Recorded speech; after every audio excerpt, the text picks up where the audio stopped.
बढ़ते और कर रहे हैं इस वक्त की बड़ी खबर का। बीजेपी महासचिव कैलाश विजयवर्गीय का एक अजीबोगरीब बयान सामने आया है और अग्निवीरों को लेकर के कैलाश विजयवर्गीय ने बात रखी है। बीजेपी ऑफिस में अग्निवीरों को प्राथमिकता देंगे, ये कैलाश विजयवर्गीय की तरफ से कहा गया है। सिक्योरिटी गार्ड के लिए प्राथमिकता दी जाएगी। कैलाश विजयवर्गीय ने दरअसल इस दौरान एक अजीबोगरीब बयान दिया है और इसी बयान को लेकर के अब लगातार इसको लेकर के तस्वीरें भी सामने हैं, लेकिन फिलहाल इस बीच एक बड़ी जानकारी जहां पर कैलाश विजयवर्गीय का एक अजीबोगरीब बयान सामने आया है। अग्निवीरों को लेकर के कैलाश विजयवर्गीय ने अपनी बात रखी है।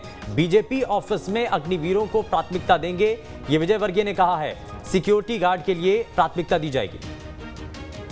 और चलिए अब आपको सुनवाते हैं कि कैलाश विजयवर्गीय ने क्या कुछ कहा है, जरा सुनवाते हैं। यदि वो 21 साल में भी भर्ती होता है, 4 साल काम करता है तो 25 साल। 25 साल में जब वो बाहर निकलेगा तो उसको 11 लाख रुपए उसके हाथ में होंगे और अग्निवीर का एक छाती पर तगमा लगा के घूमेगा। किसी भी मुझे अगर इस ऑफिस में, बीजेपी के ऑफिस में सिक्योरिटी रखना है तो मैं अग्निवीर को प्राथमिकता दूंगा। मुझे अगर इस ऑफिस में, बीजेपी के ऑफिस में सिक्योरिटी रखना है तो मैं अग्निवीर को प्राथमिकता दूंगा। और हमारे साथ भारतीय जनता पार्टी से प्रदीप माहौर कार्यक्रम में जुड़ चुके हैं। प्रदीप जी, बहुत स्वागत है। लेकिन कैलाश विजयवर्गीय के इस बयान को लेकर के अब सवाल उठ रहे हैं। ये कहा जा रहा है कि अग्निवीर जो कि सड़कों पर उतर करके अपनी बात को सरकार तक पहुंचाना चाहते हैं, एक तरफ विवाद हो रहा है लेकिन दूसरी तरफ कैलाश विजयवर्गीय कह रहे हैं कि आपको भारतीय जनता पार्टी के कार्यालय में प्राथमिकता मिल जाएगी। जी देखिए, क्या है कि ये जो बयान आया है इसका जो मतलब है वो कुछ अलग है। इसका मतलब ये है कि भारतीय जनता पार्टी के कार्यालय से मतलब ये है कि भारतीय जनता पार्टी का कार्यालय एक प्रतिष्ठित स्थान है। उसी प्रकार से बहुत सारे दूसरे स्थान हैं जहां पे बहुत सारे ऐसे प्राइवेट संस्थान हैं जिन्होंने बोला है कि हम प्राथमिकता देंगे। सरकार के जो अर्धसैनिक बल हैं उनमें प्राथमिकता मिलने वाली है।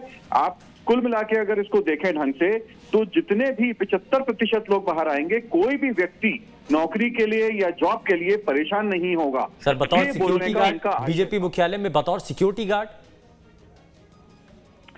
गार्ड भारतीय जनता पार्टी मुख्यालय में नहीं है। हाँ। देखिए, सिक्योरिटी एक होता है सिक्योरिटी इंचार्ज। हमारे यहाँ पे भारतीय जनता पार्टी के जो प्रदेश के मुख्यालय है उनमें सिक्योरिटी इंचार्ज जो हैं उनका बहुत बड़ा काम रहता है और ये बहुत अच्छी खासी पोजीशन रहती है। उनको सिर्फ ऐसा नहीं कि बाहर खड़े होकर सिक्योरिटी गार्ड, यानी कि आप ये प्रदीप जी, आप ये कह रहे हैं कि कैलाश विजयवर्गीय साहब ने जो कहा है वो बिल्कुल सही कहा है, आप भी सपोर्ट करते हैं।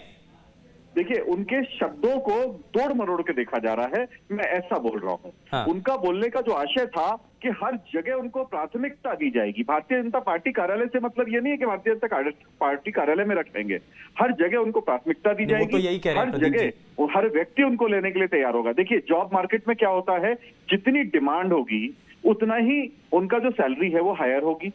तो डिमांड एंड सप्लाई का रेशियो जब बड़ा होगा, उसमें जितनी सप्लाई है उससे ज्यादा डिमांड होगी। हाँ। तो उतना ही ज्यादा उनको क्या है कि सैलरीज जो है मिलेंगी, उतना ही ज्यादा उनको प्राथमिकता। प्रदीप जी, मैं चाहूंगा आप हमारे साथ बने रहिए। हमारे साथ कांग्रेस पार्टी से प्रवक्ता योगेश गुप्ता भी कार्यक्रम में जुड़ चुके हैं। योगेश जी, बहुत स्वागत है आपका। लेकिन कैलाश विजयवर्गीय साहब, जिनकी तरफ से ये स्टेटमेंट दिया जाता है और वो कहा जाता है कि अब क्योंकि भारतीय जनता पार्टी के प्रवक्ता प्रदीप माहौर कह रहे हैं कि उनके बयान को तोड़ मरोड़ करके पेश किया जा रहा है। सिक्योरिटी गार्ड नहीं कहना चाहते हैं, वो कह रहे हैं कि उनको वरीयता दी जाएगी चाहे कहीं पर भी वैकेंसी हो। देखिए, सेना और सैनिकों के बारे में इससे ज्यादा अपमानजनक बात शायद ही किसी ने आज तक कही हो। भारतीय जनता पार्टी के नेता अहंग के होने पर मस्त, अगर यही बात कैलाश विजयवर्गीय ने अगर स्वयं संघों के लिए कहा जाए उनको हम संघ वाले लोगों सिक्योरिटी गार्ड की नौकरी के लिए रखेंगे तो निश्चित रूप से आज कैलाश विजयवर्गीय भारतीय जनता पार्टी से बाहर हो चुके होते। सेना एक जज्बा होता है देश जवान युवा का, और इसीलिए मेहनत करता है सेना की रक्षा के लिए बलिदान के शहादत देंगे और शहादत। चलिए, ठीक है, मैं माफी के साथ रोक रहा हूँ जरा। योगेश जी और माहौर जी, बहुत शुक्रिया, आप दोनों ही हमारे साथ जुड़े। लेकिन जरा आप